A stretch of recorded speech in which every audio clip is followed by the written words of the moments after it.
দরবারে বাদশাহ আকবরের সিন্ধুক থেকে একটা মূল্যবান আংটি চুরি গেল। বীরবলের ওপর ভার পড়ল চোর ধরার জন্য। বীরবল কাউকে কিছু জিজ্ঞেস না করে সিন্ধুকের ওপর কান পেতে চুপচাপ বসে রইলেন। বেশ কিছুক্ষণ পর বাদশাহ বললেন, অমন ভাবে বসে আছো কেন? বীরবল বললেন, হুজুর, বাক্সটা কিছু বলছে। বাদশাহ অবাক হয়ে জিজ্ঞেস করলেন, কি বলছে বাক্স?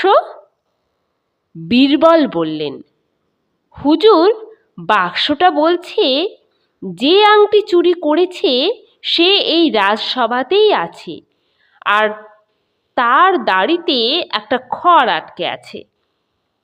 এই